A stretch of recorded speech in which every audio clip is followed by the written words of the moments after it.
Sebagaimana telah kita ketahui, Kartu Prakerja awalnya adalah janji kampanyenya Pak Presiden Joko Widodo.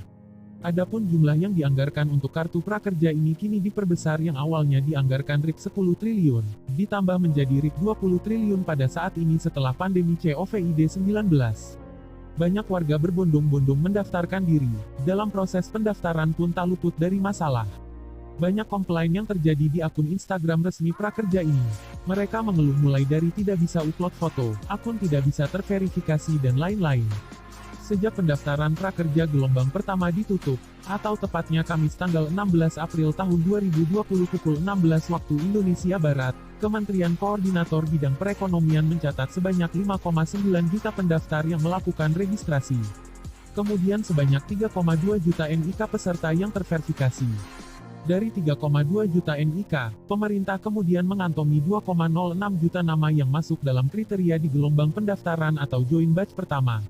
Dari 2,06 juta nama inilah, yang kemudian diacak oleh pemerintah untuk bisa memenuhi slot 200.000 nama di gelombang pertama. Rencananya setiap minggu mulai dari tanggal 11 April tahun 2020 sampai minggu ke-4 November tahun 2020, akan dibuka kuota untuk sekitar 164.000 peserta. Pendaftaran dapat dilakukan setiap saat dalam 24 jam selama 7 hari dalam seminggu. Dilansir dari medcom.id, Direktur Komunikasi Manajemen Pelaksana Prakerja, Panji Winantaya Ruki menjelaskan pemilihan peserta akan dilakukan secara acak. Bagi mereka yang tidak terpilih pada gelombang 1 bisa mengikuti kembali gelombang selanjutnya pada pekan depan. Meski dipilih secara acak, pemerintah tetap mengacu pada data pekerja yang terkena pemutusan hubungan kerja, PHK, di Kementerian Ketenagakerjaan. Mereka akan diprioritaskan sebagai penerima program Kartu Prakerja. Saat ini, Kemenaker dan kementerian, lembaga lainnya tengah mengumpulkan data pekerja yang terdampak virus corona, COVID-19. Data tersebut akan di-cross-check dengan data yang masuk di sistem Kartu Prakerja. Para korban PHK yang sudah didata tetap diharuskan untuk mendaftarkan diri di sistem Kartu Prakerja. Dilansir dari cbcindonesia.com, Panji merinci, dari 3,2 juta NIK peserta yang terverifikasi, nama-nama itu kemudian dicocokkan dengan data yang ada di Dukcapil, Kementerian Pendidikan dan Kebudayaan, serta data terpadu kesejahteraan sosial, DTKS, Kementerian Sosial. Inilah beberapa fakta Kartu Prakerja. 1. Pemilihan secara acak. Pemilihan peserta Kartu Prakerja ini akan dilakukan secara acak. Pengacakan hanya akan dilakukan jika jumlah pendaftar melebihi jumlah kuota peserta Kartu Pekerja yang akan diterima dalam satu gelombang. Sebelum pengacakan, prakerja mendahulukan NIK yang diusulkan oleh kementerian dan lembaga yang sudah mencakup sektor yang terdampak, apakah itu dirumahkan, apakah itu kehilangan pekerjaan atau di PHK. Jadi, peserta yang terdaftar di kementerian dan yang terdampak pandemi virus corona akan didahulukan, kemudian dilanjutkan dengan masyarakat umum. Dan pengacakan akan dilakukan ketika jumlah yang terdaftar melebihi jumlah kuota yang tersedia, adapun jumlah kuota per gelombang kurang lebih 200.000 orang. 2. Banyak peserta gagal dalam seleksi. Dilansir dari tempo.co, Direktur Komunikasi Manajemen Pelaksana Kartu Prakerja, PMO, Panji Winantaya Ruki menjelaskan sebab-sebab pendaftar tak lolos seleksi program Kartu Prakerja.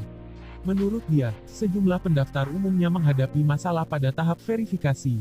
Kebanyakan adalah NIK-nya, nomor induk kependudukan, tidak bisa diverifikasi. Mungkin salah ketik atau nama dan tanggal yang dimasukkan tidak sesuai, ujar Panji dalam konferensi pers yang dilakukan secara virtual, Senin, tanggal 27 April tahun 2020. Kemungkinan lain, pada saat pengunggahan swafoto, foto peserta tidak bisa tertangkap sistem dengan baik sehingga sulit diverifikasi. Umumnya, foto yang tak dapat terekam ini ialah foto yang menunjukkan calon peserta menggunakan penutup kepala dan memakai penutup muka atau kacamata. Kemungkinan lain, peserta umumnya tak menghadap lurus ke kamera sehingga kondisi ini menyulitkan sistem mencocokkan data dengan foto dalam kartu tanda kependudukan, KTP.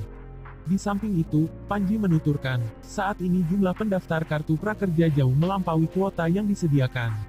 3. Insentif dan biaya pelatihan. Dilansir dari kompas.com, insentif sebesar Rp 1 juta yang merupakan bantuan biaya pelatihan kompetensi dan keterampilan pekerja. Apapun silakan pilih sendiri.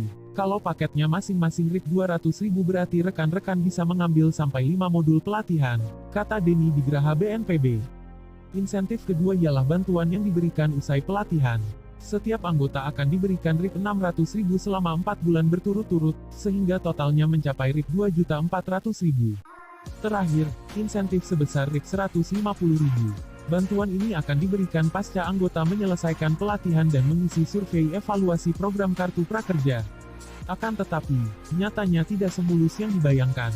Banyak komplain datang dari warganet terkait insentif yang tak kunjung cair. Anggota Kartu Prakerja juga meminta kejelasan soal sertifikat yang dijanjikan muncul setelah melakukan pelatihan. Keluhan itu disampaikan anggota Kartu Prakerja di kolom komentar akun Instagram @prakerja.go.id. Terkait hal tersebut, admin Instagram @prakerja.go.id menjelaskan bila anggota Kartu Prakerja diminta menunggu dan refresh secara berkala, karena penyaluran insentif maksimal 7 hari kerja.